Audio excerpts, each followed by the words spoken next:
Bentornati a tutti, Maurizio, qui si parla di lavoro, carriera e un po' di finanza personale. L'idea di queste live è di andare attraverso un po' di domande che mi avete fatto durante le chiacchierate nel gruppo Telegram, durante le consulenze di carriera o tutte le domande che aggiungete qui in live. Diamo sempre la precedenza alle domande che vengono segnate qui. Antonio chiede: come gestire economicamente la necessità di possedere un'auto in Italia? Esperienze e consigli? Ovviamente domanda apertissima, Antonio, ci sono 2000 casistiche, 2000 cose da considerare. Una cosa su cui dico sempre di fare attenzione: per qualche motivo l'auto è una delle cose sulle quali le persone commettono un sacco di errori. Si indebitano, spendono tantissimo, vanno a prendere modelli di auto molto più alti del necessario e via dicendo. Chi inizia a lavorare per qualche motivo la prima cosa si deve comprare la macchina nuova. State molto attenti, fate un calcolo serio, lasciate le idiozie del tipo ah ma la macchina vecchia poi ti costa tanto di manutenzione e via dicendo, non è assolutamente vero. Considerate sempre la necessità vera che avete. Non capisco perché ci sono persone che vivono tranquillamente con macchine che hanno 5 anni, mentre uno che inizia a lavorare deve per forza prendersi una macchina nuova da 30.000 euro. Dovete considerare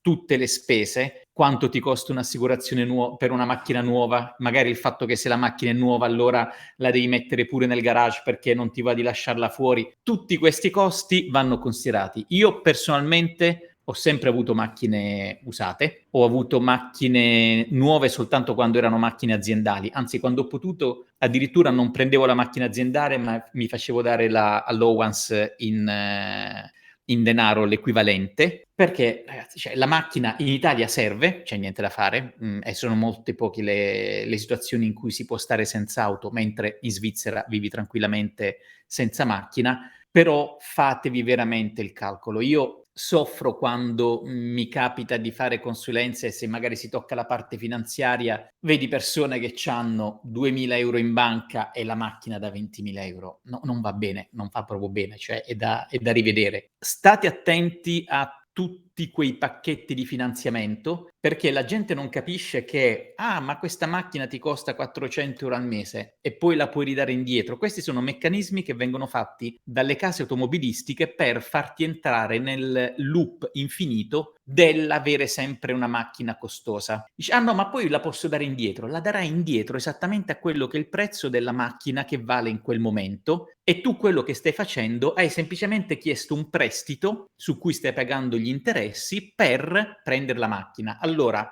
andresti in banca a chiedere un prestito da 30.000 euro per comprare la macchina? No. Però è la stessa cosa che stai facendo andando dalla concessionaria, facendoti fare un finanziamento e lo paghi, no? Perché devi dare la cifra iniziale e poi le quote, dici ma poi la ridò? Sì, la ridai e devi riprendere un'altra ed entri in questo girone infinito. Per cui io vi consiglio di fare molta attenzione, soprattutto se siete all'inizio, valutate bene le esigenze e per me la macchina deve essere sempre una percentuale single digit del patrimonio. Ovvio che poi se uno è all'inizio e ha bisogno della macchina, difficilmente potrà avere 100.000 euro per poter permettersi una macchina da 10.000 euro o 5.000 euro, no? Bisogna, e questo è chiaro, però state attenti a non svaccarvi con i costi, non ci cascate. Quello è una cosa su cui facilmente si fanno un sacco di errori perché si spende tanto e soprattutto, vi ripeto, considerate tutto, cioè quali sono i consumi, quali sono le assicurazioni, quali sono i costi per il garage, tutte queste cose incidono non poco, a finire che la macchina nuova, perché nuova ti costa 500 euro in più all'anno di assicurazione, poi siccome è nuova ti costa 100 euro al mese in più di assicurazione, poi siccome è nuova, e quindi entri in un loop per tenerla in un determinato stato. Se c'è una macchina un po' vecchiotta con già delle acciacche e tutto, se poi ti arriva il graffio, non te ne frega niente. Io sulle auto, per quanto mi piacciono, sono sempre stato molto rilassato. E quando GD chiede quando si cambia azienda che valore si dà all'auto, quando la dà l'azienda ci sono proprio delle tabelle, ci sono delle tabelle, le auto fanno parte dei fringe benefit, tipicamente il tipo di ruolo ha la macchina o il ruolo o il livello, poi la macchina deve essere uso promiscuo per poterla usare, e il vero valore adesso è soprattutto avere la benzina. Poi attenzione, perché se la macchina aziendale probabilmente non avete neanche la possibilità di mettere ulteriori guidatori o comunque dovete registrare i guidatori, ci sono molte cose da considerare, però sì, sono diverse migliaia di euro equivalenti, almeno cifra tonda, 10.000 euro l'anno equivalenti di bonus avere la macchina a disposizione, non è banale. E no, non fa parte della RAL, viene considerata tra i benefit, appunto tra i fringe benefit c'è anche una tassazione, potete cercare online un attimo come funziona. Ovvio che se io ho un ruolo con la macchina e sto andando in un altro ruolo dove la macchina non è prevista, se ne tiene conto nella negoziazione, perché dice, ma io lasciavo la macchina, qua non me la date, bisogna considerarlo. Nelle negoziazioni bisogna considerare sempre tutto quando fate passaggi di posizione, no? Perché fa parte delle varie componenti del pacchetto che vi deve essere offerto. Allora, Batozzi chiede: cosa consiglieresti a una persona che si accinge a trasferirsi da completo ignorante in Italia al confine con la Svizzera per lavorare come frontaliere? Prima cosa, la domanda è: perché dovresti lavorare da frontaliere? Dovete informarvi tanto, ci sono i siti del governo svizzero, mi sembra che sia proprio ch.ch, se cercate, il governo svizzero ha un sito molto dettagliato con tutte le informazioni sulla tassazione, sui permessi di lavoro, su come ci si regola e via dicendo. La vita da frontaliere, non lo so, cioè o sei il commesso che va da Como a lavorare a Chiasso e si fa la vita terribile del mettersi nei treni sovraccarichi la mattina, peggio mi sento se parliamo di andare a fare il frontaliere in auto con l'Italia, cioè ragazzi ci mettete un'ora e mezza di commuting più i costi dei parcheggi e via dicendo. E personalmente, sì, se l'azienda è al confine, perché non vai direttamente in Svizzera, no? Non è, cioè devi fare l'analisi ben fatta, nel senso che il fatto di muoverti in Svizzera ha una serie di agevolazioni a livello di quante tasse paghi, quanto ti semplifica la vita rispetto al commuting e via dicendo. Potrebbe essere conveniente spostarsi, anche perché così c'è il permesso di lavoro B che magari ti aiuta anche per fare un passaggio successivo nella carriera invece di avere il permesso da frontaliere, cioè fatti il business plan serio, anche perché se no diventi un ibrido, no? Ora non so di che profilo stiamo parlando, Batozzi, però personalmente se sei interessato al mercato del lavoro svizzero probabilmente ti conviene puntare successivamente anche a spostarti verso la cosiddetta Svizzera interna, quindi quella in cui si parla francese o tedesco, dove le opportunità di lavoro sono molto più alte che in Ticino. Quindi considerala come opzione, fatti tutte quante le tue valutazioni per bene.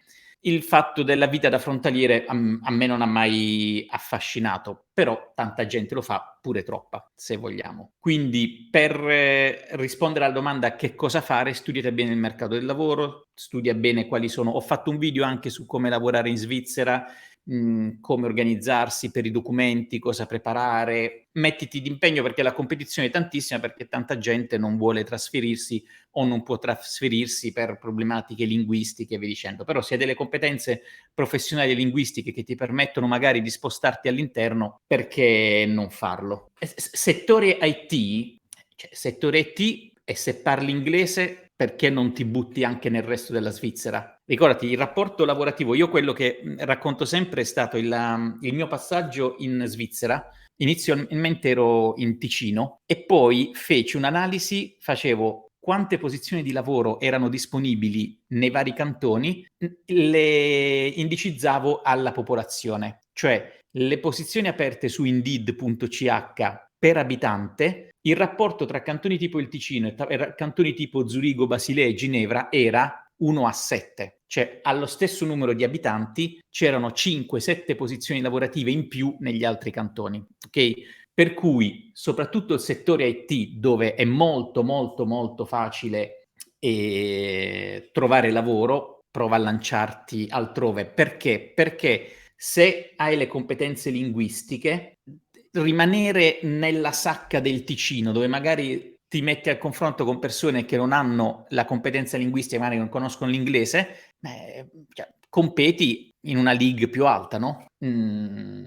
Vabbè, vedi tu, vedo che non ti senti sicurissimo in inglese, però consideralo come progettualità per fare il salto successivo. Il fatto di quanto chiedere non lo devi considerare in base al quanto prendi oggi, ma devi vedere quanto viene pagata quella posizione in Svizzera. Cioè, se la posizione da IT specialist per qualcosa viene pagata 80, viene pagata 80 sia che tu oggi ne prendi 10, sia che tu oggi ne prendi 60, no? È su quello che devi fare l'analisi su Glassdoor o comunque sugli annunci di lavoro, perché spesso ci sono le retribuzioni. Però io ricordo gente che lavora nel settore IT in Svizzera con stipendi interessanti.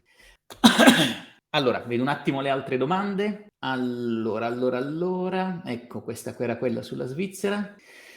Simone mi chiede, dopo aver visto il tuo corso, credo che un business game può valorizzare di molto il proprio profilo. Cosa intendi con business game, Simone? Immagino tu abbia visto, cioè non so, tu parli del corso completo. Per chi non lo sapesse, un mese fa ho pubblicato il mio videocorso sul come cercare lavoro in modo strategico, in cui spiego come analizzare tutti gli aspetti della vita personale e professionale per far sì che la ricerca del lavoro abbia senso in un quadro molto più ampio, no? A livello di progettualità, che sia finanziaria, personale, familiare, professionale, perché l'obiettivo è andare a cercare un lavoro che abbia senso nel lungo termine, per evitare che uno per X motivi vada a prendere il primo lavoro che capita e magari dopo 6 mesi, un anno si trova di nuovo sul mercato del lavoro perché è una situazione frustrante o non aveva considerato alcuni aspetti.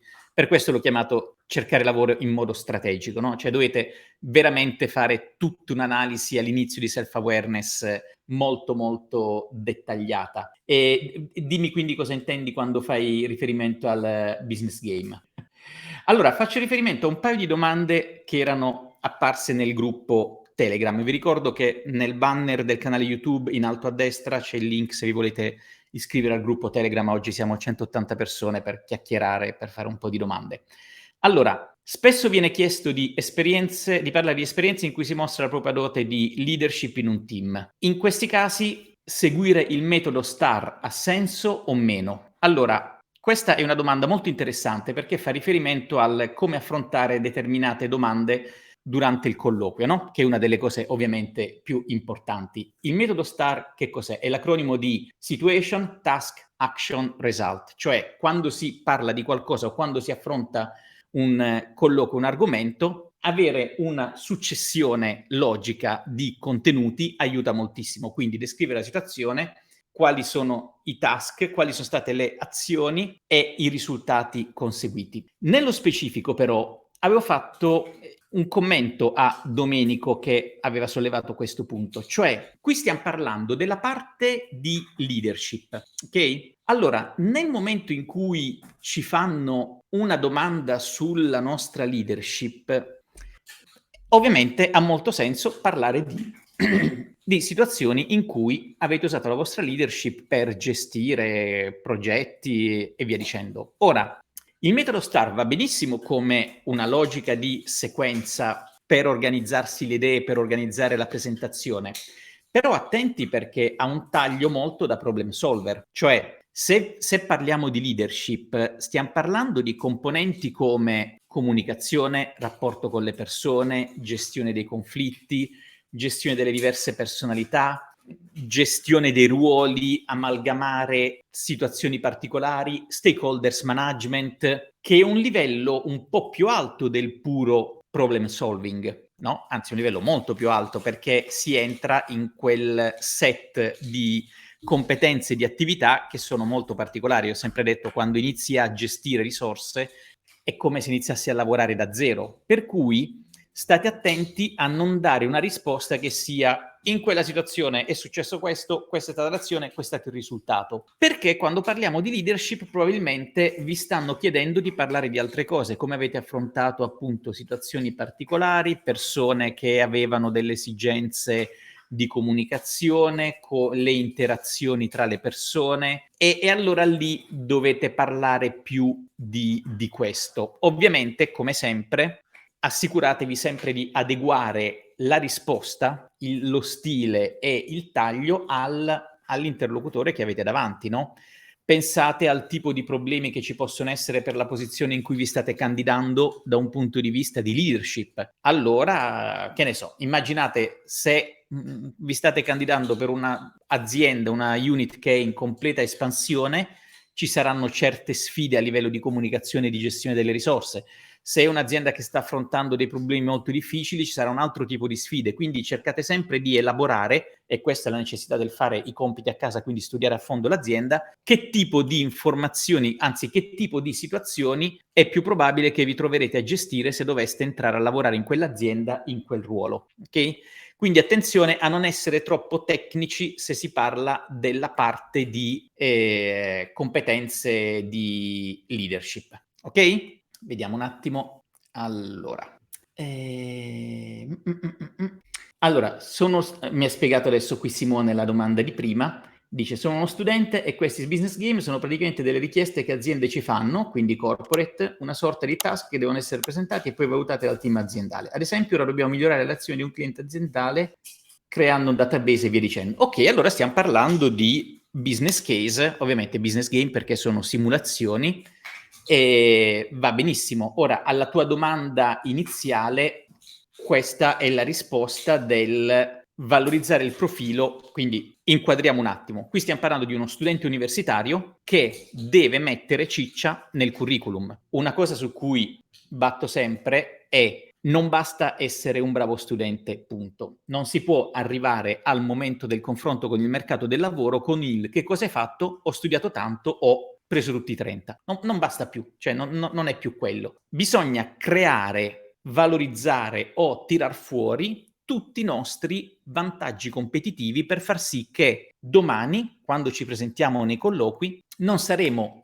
quelli che hanno lo stampino della laurea, perché ce ne sono altri 1000 come noi con quel titolo di studi in quel periodo e con quel voto. Cosa ci contraddistingue? Aver partecipato a questo tipo di esercizi è una cosa importantissima, vanno molto valorizzati nel curriculum insieme a tutte quante le altre cose che si possono mettere e va benissimo. Questo è esattamente il tipo di valore che una buona università, un buon politecnico dà ai propri studenti, il collegamento con le aziende. Io mi sono laureato in ingegneria, parliamo degli anni 90, preistoria, e 0 contatti con le aziende durante il percorso di studi. Alcuni erano riusciti a fare delle tesi con delle problematiche aziendali, ma era veramente molto raro a quei tempi. È ovvio che sarebbe stato utilissimo avere durante il percorso di studi situazioni del genere perché venite messi davanti a quelle che sono le realtà delle problematiche che le aziende affrontano. Quindi va benissimo lavorare su business game, business case e soprattutto valorizzarli all'interno del curriculum. Quindi quando ti avvicinerai, ma già da adesso, perché devi avere il profilo LinkedIn, quindi va benissimo mettere tutti questi esercizi, il team, che tipo di contributo hai fatto, che problematiche hai affrontato e via dicendo. Questo è assolutamente una delle cose migliori per arricchire il proprio profilo e non uscire semplicemente il Pippo con la laurea con 110 e lode. Matteo dice, sono un ragazzo appena laureato in ingegneria meccanica al Politecnico di Torino. Complimenti. Che primi lavori consigli per una futura carriera da manager? Ah, bella domanda. Allora, attenzione a una cosa, Come dico sempre, tutto deve far parte di un percorso, una strategia, che ovviamente non sia molto chiara, soprattutto se si è all'inizio. Allora, Matteo, per diventare manager si possono scegliere tutte le strade possibili e immaginabili. Ogni strada porta a diventare manager se poi si lavora in un certo modo e si fa un certo percorso, perché si può diventare manager in tantissimi modi. Un consiglio che io do sempre è, soprattutto per un ingegnere meccanico, inizia a lavorare in grandi aziende, grandi multinazionali, realtà internazionali, vai all'estero il più possibile, ok? Perché ti apre la mente, perché ti dà esperienza di vita, perché ti migliora la parte linguistica e via dicendo. E uscirà nei prossimi giorni, ho fatto una bellissima intervista con Raffaele Gaito e parlavamo proprio di questo, no? Di quanto per l'esperienza professionale andare all'estero o con l'Erasmus o con l'anno di liceo o con la tesi o immediatamente con esperienze lavorative è una delle cose più formative in assoluto nella vita. Ora, un punto che io consiglio molto è questo di cui ho appena parlato, cioè iniziare da grandissime aziende, nomi noti. La piccola azienda, per quanto possa essere interessante, ha tanti vantaggi perché uno dice vedo di più il business e tutto, sì, però vedi probabilmente un business piccolo, no? Nella lunga distanza, vedere tutto di un business da 2 milioni non è meglio che vedere una porzione di un business da 2 miliardi, ok? Non è assolutamente vero che, ah no, ma lì è bello perché vedi tutto di niente se lo metti, se lo rapporti in scale. E poi c'è un discorso fondamentale che quando inizi a entrare in una grande azienda, vieni riconosciuto come una persona che lavora nelle grandi corporate, ok? E quindi è più facile spostarti ad altre grandi aziende. Essere in nomi che tutti riconoscono aiuta tantissimo nei colloqui successivi. Ecco, questa è una cosa che devi considerare. Fossi in te, considererei questi 2 o 3 fattori. Il primo, in che nazione andare. Sapete, io consiglio tantissimo la Svizzera. Poi in una azienda molto grande, riconosciuta, un nome famoso. E poi per diventare manager, in realtà puoi iniziare da qualunque punto. Quello che devi fare è la tua attitude lavorativa, il professional mindset, cioè quando inizi a lavorare al più presto guardati attorno. Se entri alla divisione engineering, non limitarti a fare i task, inizia dopo i classici 6 mesi in cui devi capire dove sei, come girano le cose, chi fa cosa, cerca di iniziare a capire il cosa c'è, cosa sono le attività, chi sono gli stakeholders, il tuo capo a che riunioni partecipa, cioè cerca di capire quello che fa la tua unità, quello che fai tu, come fa parte del business, no? Più inizi a pensare la tua azienda, la tua business, più facilmente ti creerai competenze che ti apriranno le porte a opportunità da manager, ok? Quindi non ti preoccupare di trovare la freccia, il centro perfetto, il silver bullet all'inizio. Va benissimo qualunque cosa che ti interessi davvero e per la quale ti senti portato, meglio se con questi check. E poi una volta che sei lì vedrai che si delineano opportunità, profili e competenze tali che ti permetteranno di accedere alla carriera di manager. Nella live precedente c'era la domanda tutti quanti possono diventare manager, vero o falso?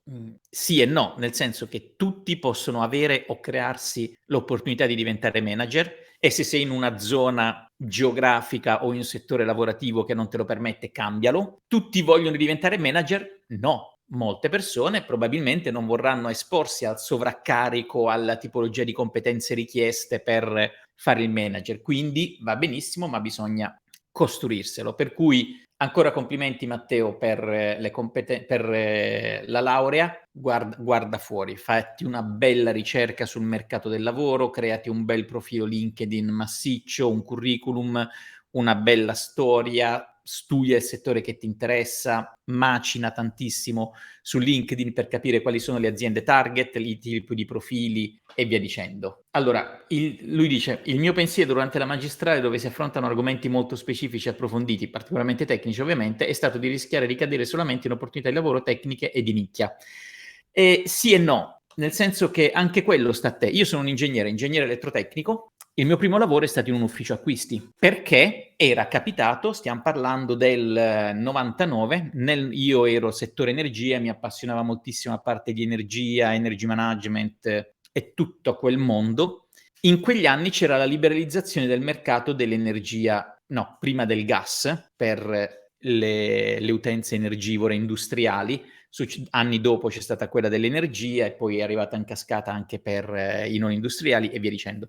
Per cui per seguire quella parte energia non c'era ancora l'obbligo dell'energy manager e la persona che doveva seguire tutte le nuove opportunità del mercato di cui nessuno sapeva niente era prevista come profilo all'interno dell'ufficio acquisti. Quindi sono entrato nella raffineria di Roma come buyer per la parte energia. Poi ho fatto anche ruoli tecnici in maintenance engineering e via dicendo, però per esempio c'è stata quell'opportunità. Ora, il dove iniziare va bene, puoi anche decidere di iniziare lì che può sembrare la cosa più naturale, ma non escludere le altre cose, cioè quando inizi a cercare lavoro, non cercarlo solo all'interno come mechanical engineer, cerca anche tutte le altre sezioni, supply chain, procurement, strategy, merger and acquisition, qualunque cosa, e poi vedi quali sono i tipi di ruoli che probabilmente possono interessarti. Ma anche se tu dovessi iniziare in una nicchia tecnica, non vuol dire che ci devi rimanere. Ricordatevi, una cosa che io dico sempre, durante le università voi imparate 10, durante la vostra carriera avrete imparato 100, ok? Non è il titolo di studi che condizionerà la vostra carriera, a meno che non lo vogliate voi. Io ora sono a 25 anni di carriera, ruoli proprio da ingegnere, ne ho ricoperto uno per 2 anni e sono dirigente da tanti anni, per cui così come ho dei colleghi che hanno fatto 25 anni di carriera da ingegneri proprio belli, massicci, con tutte le competenze ingegneristiche, vi dicendo, è una vostra scelta se i prossimi 90 moduli di competenza li mettete nello stesso settore o in altri settori, no? Generalista, specialista. Ma è una scelta che farete volta per volta, anno per anno, posizione per posizione. Non vi dovete preoccupare di dover dal primo passo avere già tutto quanto preciso, bisogna sperimentare, capire, vedere. Invece quelle cose di cui parlavo, avere l'azienda grande in un contesto internazionale, meglio se all'estero, ecco, quello può fare veramente tanta differenza nel medio-lungo termine, ok? Sì, esatto, appunto, Antonio dice, anch'io frequentando il primo anno di magistrale di ingegneria meccanica sto avendo la stessa sensazione, ma ci sta ragazzi perché state studiando ingegneria. Ingegneria è una delle cose oltre più difficili, e diciamocelo così ci sentiamo fighi noi ingegneri, è una delle cose a più alta specializzazione. Poi ci sono delle carriere per le quali tutto quello che si studia non verrà mai applicato, in altri casi sì, molto probabilmente tutto quello che avete studiato vi servirà per poter imparare quello che serve veramente sul mondo del lavoro e via dicendo, no? Non c'è nessuna azienda che sta là ferma aspettando che voi gli diciate come lavorare. Le aziende vi chiamano e voi dovete prendere le vostre capacità analitiche, meccaniche, matematiche e via dicendo, entrare nel solco del business che è già lì, capire come si lavora e diventare produttivi dopo i primi 6 mesi. Ok? Quindi non vi preoccupate perché la possibilità di dare un significato e un indirizzo diverso alla carriera ce l'avete sempre e sta letteralmente a voi. Guardatevi attorno, siate curiosi, pensate sempre come chi sta un gradino sopra voi e pensate lato business. Allora, nel mio corso bisogna vendere le competenze che tu hai con le competenze che cercano, se può esserti d'aiuto. Sì, allora GD chiede, ok, parte da qua. GD chiede come si fa a non farsi scartare dalle risorse umane se si fa application per una posizione sulla quale non si lavora? Questa è una delle domande più frequenti che è collegata al cambio di carriera. Bisogna essere ambiziosi, bisogna avere una strategia, bisogna essere realistici, ok? La logica è, io sono interessato a passare da A a B e va benissimo, ci sta. Quanto siano lontani A e B dipende da caso per caso. Se oggi sono un fisioterapista e domani voglio entrare alla divisione di progettazione della Bosch, parliamone. Cioè, è inutile che ci diciamo cazzate, non si può, a meno che non dico chiudo tutto, faccio tutto un percorso di preparazione e arrivo lì. Se ho fatto un percorso nell'insegnamento e decido di muovermi nel settore IT, lì posso dire mi chiudo per 6 mesi, un anno, faccio formazione come web developer o qualunque cosa sia e si sa che c'è una shortage di candidati incredibile, per cui molto probabilmente se investo 6 mesi, un anno lì perché è la mia passione, molto probabilmente successivamente farò quella cosa. Oppure se ho lavorato in un certo settore aziendale e mi interessa molto muovermi da un'altra parte, allora devo capire qual è il bridge che mi porta da una parte all'altra. Devo fare un passo indietro, un passo laterale, devo investire in determinate competenze. È chiaro che non è che vi posso dare la bacchetta magica per risolvere tutto il gap. Quello che dovete fare come esercizio è, come sempre, mettetevi dall'altro lato. Perché devo prendere te per fare una cosa che non hai mai fatto? E allora lì devo valorizzare quello che ho. Cioè, se io sono stato in un'azienda per 5 anni nell'ufficio acquisti in finance e voglio muovermi da un'altra parte, supply chain per esempio, butto nomi a caso, ovvio che magari non ho le competenze specifiche di supply chain sul momento, però ho tante competenze sulle dinamiche aziendali, sulla comunicazione, stakeholders management, gestione dei risultati, magari la parte finance, gli investimenti, valutazioni, investment committee e via dicendo. Allora, quello che devo pensare è come per un'azienda può essere valorizzato quello che so fare e magari anche capire se è il caso di fare un passo indietro, perché è ovvio che se io ho 5 anni di seniority e mi metto a competizione con qualcuno che ha 5 anni di seniority in supply chain, a meno che non ci siano delle condizioni particolari, probabilmente è un challenge non banale. Però se invece mi dovessi mettere in competizione con dei neolaureati in un'area più prossima, è vero che loro hanno studiato di più di quel settore, ma io ho già esperienza sulla parte, sulla parte mondo corporate. E questo si collega alla cosa che vi ho detto prima. Se io sono in una grande azienda che ha tutte queste cose, probabilmente è più facile pensare a un percorso che mi porta da una parte all'altra. È più facile perché? Perché posso parlare con dei colleghi, non dei recruiter. Posso andare dal collega che sta in supply chain, ci si va a fare un caffè e si dice un business lunch, mi spieghi come funziona, quali sono i percorsi per arrivare lì, le competenze e via dicendo, no? Essere un'azienda che ha tutte queste funzioni ti permette di fare uno switch da una parte all'altra. Questo è un altro dei grandissimi vantaggi delle grandi aziende. Però appunto cioè non c'è una risposta standard per passare da A a B, devi fare questo. Bisogna lavorare in questa maniera e capire come impacchettare, se c'è ovviamente, il valore che posso portare lì. E anche lì essere molto realistici. Cioè, se sono in Italia dove il mercato del lavoro è un problema, punto, è inutile che ci raccontiamo chiacchiere, magari devo investire in andare fuori, dove magari ho più possibilità di mettermi in gioco anche con una soluzione più junior per poi tornare e via dicendo. Pensate a tante strade alternative per raggiungere i vostri obiettivi. Vedi, GD dice dopo che hai lavorato 5 anni in un settore, come fai a cambiare? Io quello non ho capito. Le HR non sono i manager che sanno le cose tecniche, tendono a scartare subito se il profilo non gli torna. Allora, attenzione a un po' di cosucce.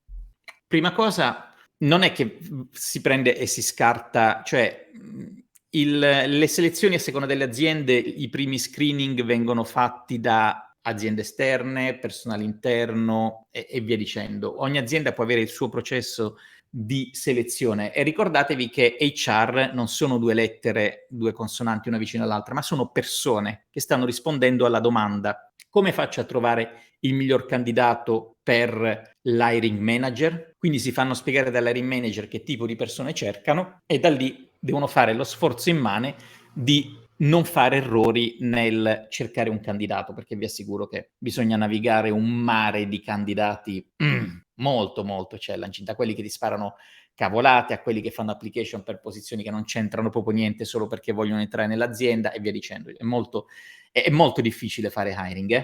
E quando si parla del profilo non gli torna, è ovvio che, come dicevo, se voglio il progettista di valvole non vado a prendere il fisioterapista, se però ci sono delle valorizzazioni, delle cose ben valorizzate all'interno del mio curriculum, magari si può vedere di fare qualche tentativo, fatto salvo che stiamo parlando comunque di una delle cose più difficili nei percorsi di carriera. Perché se io sono in un'azienda che a un certo punto mi chiede: guarda Maurizio, c'è da fare quest'altra cosa, dopo X anni che sei stato lì, vuoi affrontare questo? E a me è capitato tantissime volte, no? Di cambiare completamente settore perché per l'azienda serviva adesso lavorare da un'altra parte. È una cosa molto complicata, però bisogna appunto lavorarci in maniera strategica, considerando vari aspetti e lavorando anche molto sul proprio storytelling. Antonio ha una domanda da $1.000.000. Come fare a capire dei settori in crescita in cui investire il proprio tempo lavorandoci? Devi vivere nel mondo, cioè quali sono i settori in cui oggi ci aspettiamo di vedere una crescita nei prossimi anni? Probabilmente tutto ciò che è collegato all'intelligenza artificiale sarà una cosa fondamentale.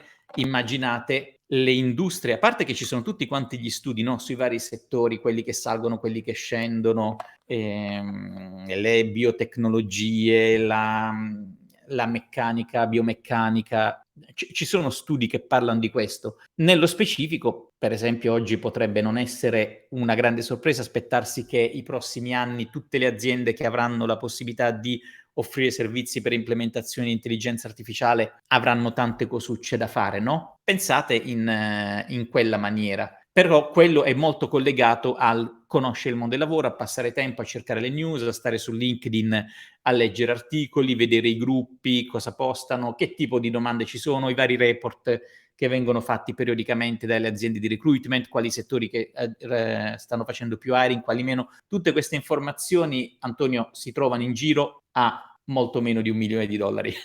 Marco dice: spesso è stato suggerito di provare, soprattutto agli inizi, di fare colloqui anche con aziende o posizioni che non ci interessano per allenamento. Non è brutto nei confronti dei selezionatori? Sì e no, cioè, ovvio, non bisogna proprio andare a far perdere tempo ad aziende di cui non ce n'è. Io quello che dico è, se c'è un settore che ci interessa, non partire dall'azienda sogno, no? Cioè, se io voglio andare nel settore automotive e sono appassionatissimo, cioè il mio sogno è lavorare in BMW, probabilmente non inizio proprio da lì, ma vado anche dai competitor, cerco di capire, ma anche per vedere il tipo di domande, il tipo di settore, il tipo di... però ragazzi, sì, ok, un po' lo è, ma ci sta, fa parte del...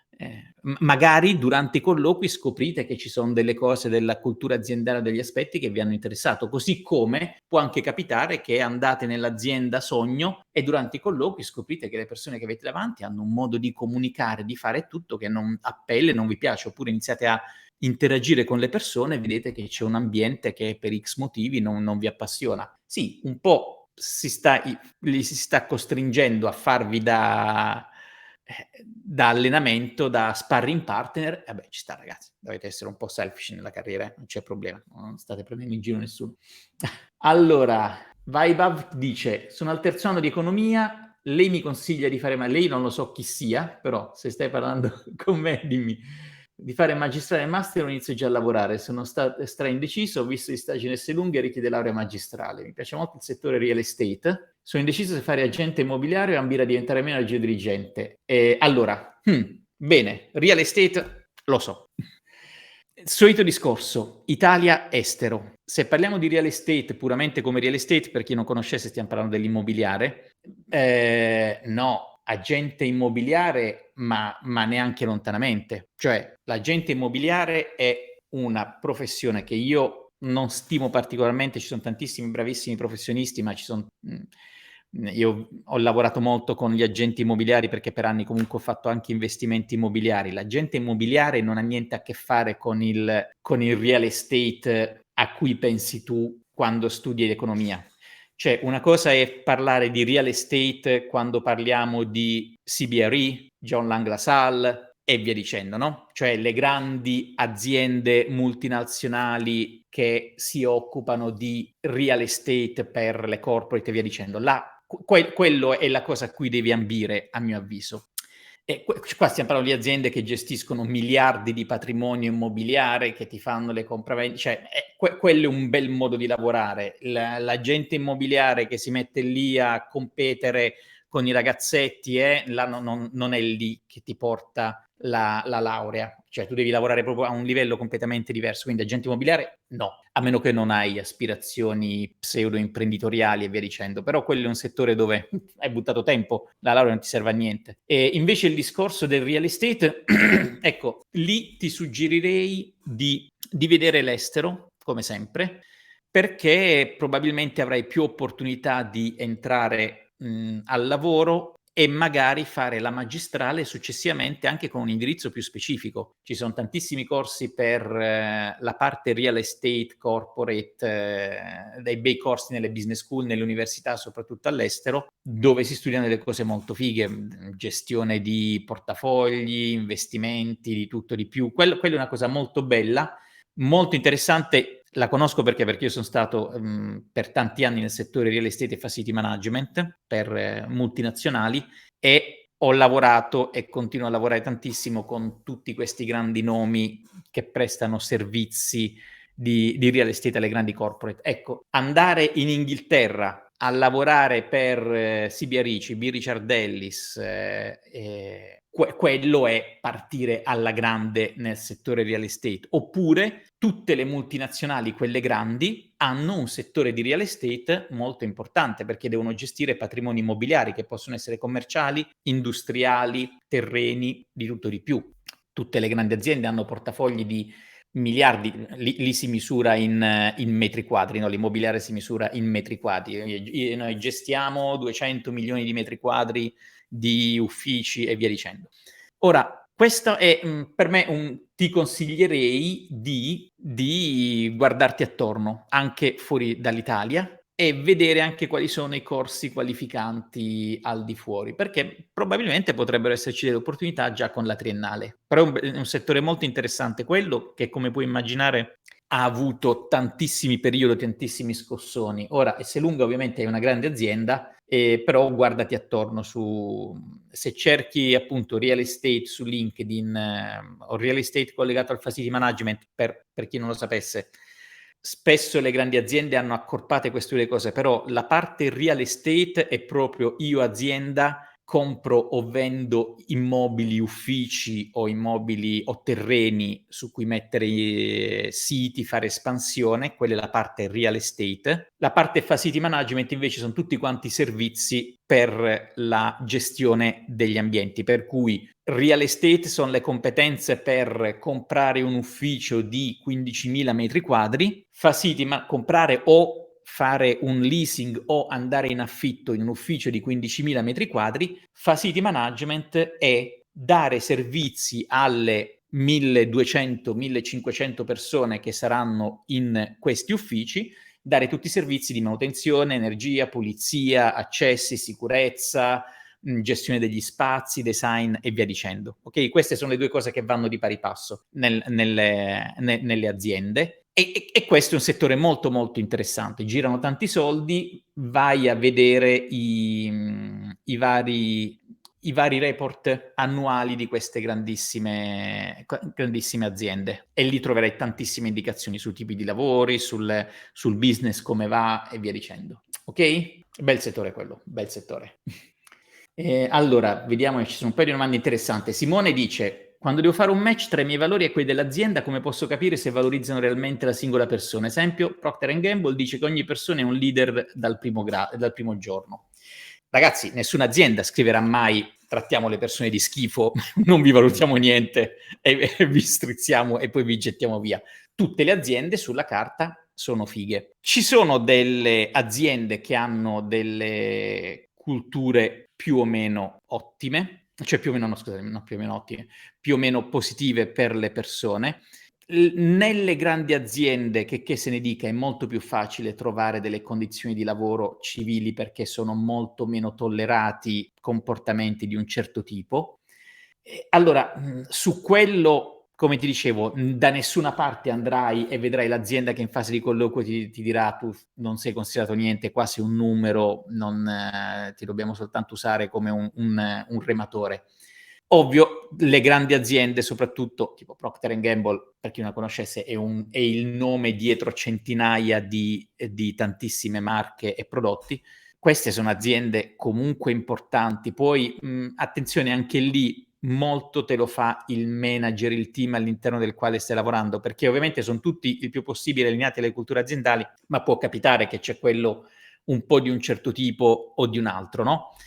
Per cui a monte non puoi saperlo a meno che non ti sei informato proprio, hai parlato con persone che sono all'interno. Ricordatevi che le persone tendono molto a lamentarsi più che a fare complimenti ed elogi alle aziende. Però anche là informati, vedi su Glassdoor, parla con persone che ci hanno lavorato, che ci lavorano, vai il più possibile ad approfondire perché quello è un punto fondamentale, però anche lì può essere pure che poi azienda ottima e ti trovi la persona non facile che per X motivo non è ancora stata messa in linea o non è ancora stata buttata fuori, che tipicamente poi vengono buttate fuori e difficilmente personaggi tossici resistono nelle aziende o nei contesti non tossici. Rowan dice, fai una gran bella domanda, eh? Ora che ho una figlia, ho paura che andare in una grande azienda e fare carriera peggiori il mio work-life balance, con maggiore stress e impegni. Cosa ne pensi? Io sono un papà, ho una bimba di 7 anni e le mie ultime decisioni di carriera sono state non condizionate dall'avere mia figlia, ma sono state costruite sulla mia priorità che è mia figlia, no? Per me è lei la priorità ora. E su quello devi fare un attimo attenzione, perché puoi anche essere una grande azienda senza necessariamente fare carriera fino al punto da compromettere il tuo work-life balance. Anche nella piccola azienda può saltarti tutto. Il work-life balance non è che nella grande azienda ci si massacri più che nelle piccole aziende e tutto, però ci sono varie considerazioni da fare a seconda del tipo di ruolo che decidi di coprire, il tipo di incarico, se devi fare trasferte e via dicendo.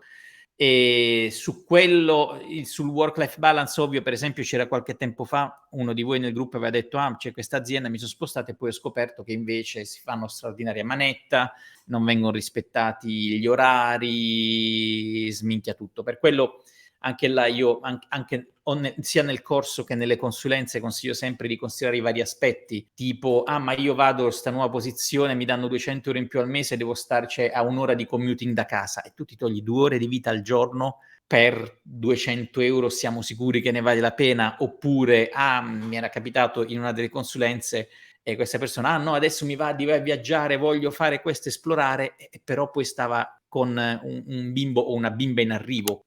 Queste cose si pagano se non vengono considerate bene, per cui fai molta attenzione, cioè non devi buttare all'aria la carriera perché ci sono figli, però devi, a mio avviso, dare priorità. Cioè, per me perdere dei momenti dei figli perché si passa la vita in aereo non lo farei. Io ho avuto la, se vogliamo, fortuna rispetto a questo di avere mia figlia quando ero già grandicello. Ho avuto mia figlia che avevo 42 anni e quindi no, 42, 44, scusatemi, e quindi avevo già fatto tanta carriera, già diventato dirigente e via dicendo, per cui ho avuto un attimo dei criteri diversi da seguire. Però sì, devi stare molto attento, ma appunto il work-life balance te lo puoi migliorare o rovinare anche in aziende non grandissime. Quello sta un po' a te e a quel tipo di esposizioni, di carriera, di posizioni in cui ti trovi. Velocemente Matteo chiede: qual è un metodo efficiente per un ingegnere per colmare lacune in materia economica e aziendale? Secondo te, guardati attorno, parla con i colleghi, fatti dare non andate, vado e mi piglio una laurea in economia, cazzo, non serve a niente. Dovete capire quello che serve nell'azienda. Il tuo capo che cosa fa? Qual è il suo budget? Chi gestisce il budget? Che tipo di presentazioni fanno? Parla con i colleghi di finance, fatti spiegare le cose. Devi essere curioso e devi capire come vengono gestiti i budget, i costi e i progetti all'interno dell'azienda, perché è quello che serve, non la dimostrazione dei teoremi di microeconomia e macroeconomia che fai all'università. Corsi interni, ci sono ogni tanto, le aziende hanno dei corsi, oppure trovate anche corsi online di economia per non economisti. C'è tantissimo materiale su cui lavorare, ma concentratevi, secondo me, su quello che sta succedendo nella vostra azienda. Capite chi gestisce il budget, quindi il capo del vostro capo, che tipo di report fa. Nelle riunioni con chi parla di finance, chiama queste persone di finance. Ehi, mi dici chi siamo, come registriamo, come gestiamo i budget, mi fai vedere le reportistiche, iniziate a studiare i report delle aziende e via dicendo. Si impara tantissimo da quella roba, eh? Trovate tantissimo materiale anche in giro su come proprio analizzare, partire dal come si analizza il bilancio e i report di un'azienda. Grazie Marco, ringrazio per il lavoro. Dice: da studente di ingegneria magistrale, considerando la modalità della quantità di corsi, ha senso rischiare di mettere un po' troppa carne al fuoco e entrare in un'associazione studentesca? E sta a te. Io lo consiglio a associazione studentesca o qualunque altra cosa che ti permette di fare qualcosa in più. Avevo raccontato l'altra volta che Andrea Zanon, se non lo conoscete andate sul suo canale, ci sono delle cose molto interessanti. Proprio la settimana scorsa ha fatto un video molto interessante in cui lui dice: economia o ingegneria gestionale? Ha fatto delle considerazioni molto interessanti, e però quella che mi è piaciuta di più è: ingegneria è più difficile, punto, ragazzi, sia per il tipo di materie, sia per il tipo di approccio, sia per il tipo di professori. È proprio massacra molto più di altre facoltà. E allora lui diceva: se volete puntare a conoscere la parte gestionale, magari ingegneria gestionale vi può aiutare di più, perché quando vi laureate comunque siete degli ingegneri e quindi soprattutto all'inizio è più facile trovare lavoro, però vi risucchia così tanto che quasi sicuramente potrete soltanto laurearvi. Allora diceva: invece la combo di economia e poi tutto il tempo che non passate sui libri come se foste a ingegneria, Se non li passate a giocare a GTA o altre cose, lì vi mettete a fare progetti, associazioni studentesche, viaggi all'estero, business, corsi aggiuntivi e crearvi tutto quell'altro pacchetto per staccarvi dalla massa di neolaureati. Non era banale come cosa, eh? Era una considerazione interessante che voglio anche approfondire, magari la elaboro di nuovo in un video con Andrea, perché esattamente come dici tu, Marco, no? Ingegneria è così totalizzante l'impegno che richiede che qualunque altra cosa fa un po' paura. Io proverei a fare qualche attività del genere, perché soprattutto se sei interessato a certi settori, che sia l'associazione studentesca o altri tipi di aggregatori, acceleratori, startup e cose, per me ti aiuta a uscire un attimo dalla box del studiare per laurearsi. Allora, GD chiede, avevo saltato la domanda, delle società di consulenza cosa ne pensa? Sempre in lei. Ragazzi, sono vecchio, ma mi dovete dare del tuo almeno qua, vi prego. Vendono fuffa, sfruttano persone, le consiglieresti? Allora, le società di consulenza, ragazzi, hanno, come tutte le aziende, pro e contro. Ora, il pro, soprattutto per chi inizia a lavorare, è che molte società di consulenza danno tantissime opportunità di entrare, però si viene anche trattati come carne da cannone, eh? Cioè vi fanno fare tantissima esperienza, buttano subito sul campo e anche lì, se siete nel team giusto, con dei manager giusti, potete imparare tantissimo. Però deve essere una scelta consapevole, proprio perché si viaggia, si va ci sono degli aspetti positivi, per esempio, appunto, partecipate subito a progetti interessanti, anche da junior.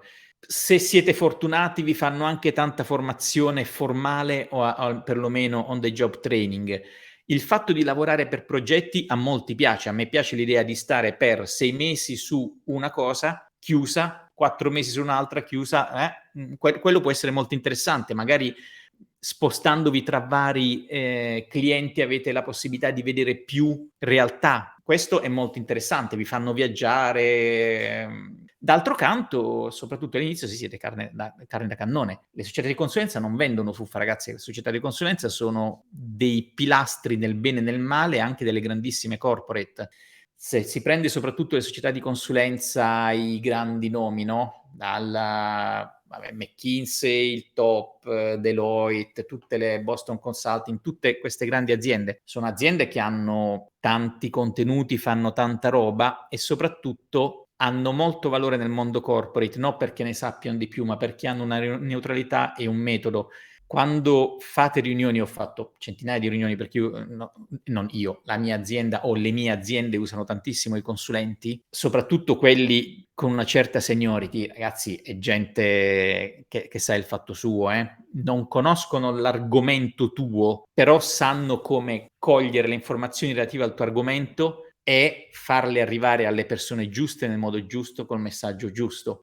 Per darvi un'idea, società tipo McKinsey, ma in realtà tutte le società di consulenza grosse, loro hanno team globali, quindi loro che fanno? Fanno la riunione qui in Europa, raccolgono tutto il materiale, lo mandano ai loro team dall'altra parte del mondo, vanno a dormire, quelli dall'altra parte del mondo durante il giorno ricevono il materiale, tirano fuori queste presentazioni strepitose con tutti i messaggi giusti, i formati giusti, le cose, lo preparano, glielo mandano e questi che hanno lavorato fino alla sera si svegliano la mattina e si trovano già il materiale pronto per poter iniziare la nuova giornata avendo non dovuto perdere tempo nella parte di editing, di formattazione e via dicendo, e viceversa con gli altri emisferi. È fighissima come cosa, sono molto organizzate, è veramente, soprattutto quando si va verso i livelli alti, aiuta molto, creano anche un buon network tra loro, quindi non mi piace quando vengono demonizzate, però ovvio che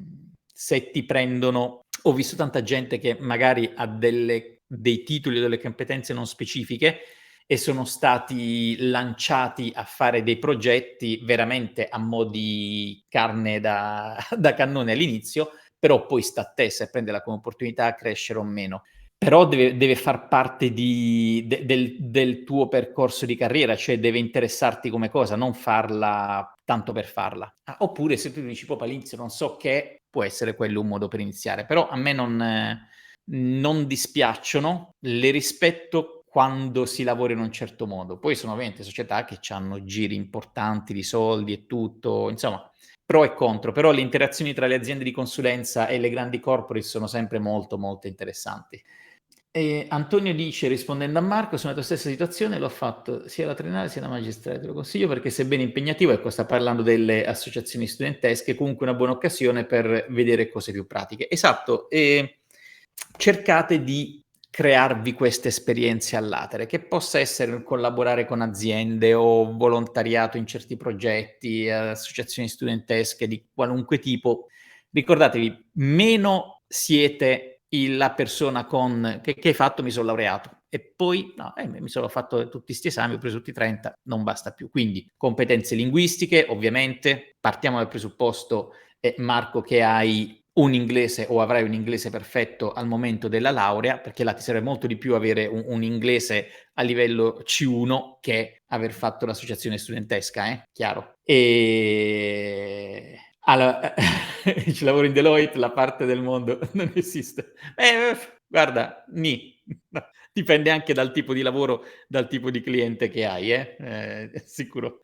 Quello l'ho visto fare nello specifico con McKinsey. McKinsey, ho lavorato molto con Deloitte sia in Italia che in Svizzera. E McKinsey, mi ricordo, c'hanno questa cosa e le grandi società per dei buoni progetti ce li hanno questo. Ok? Allora ragazzi, sono le 9:10, abbiamo superato la nostra ora della live. Vi ringrazio tantissimo, vi ricordo che io metto in descrizione i riferimenti al mio sito dove trovate anche le informazioni sul videocorso che ho fatto sul cercare lavoro in modo strategico. C'è anche la parte dei contenuti gratuiti, soprattutto indirizzato per gli studenti universitari, per dare un'idea su come organizzarsi per la parte già dare un taglio professionista durante l'università. Faccio consulenze per chi è interessato, consulenze di carriera, ci sono vari percorsi che troverete nel link. Ricordatevi di, se avete informazioni e delle domande da fare, potete metterle nei commenti qui così le discutiamo nella prossima live, oppure anche parlarne nel gruppo Telegram a cui vi potete iscrivere liberamente. Per ora è ancora un gruppo aperto, poi vediamo un attimo come si svilupperà. Va bene? Allora, grazie a tutti per le bellissime domande e ci rivediamo presto. Ciao!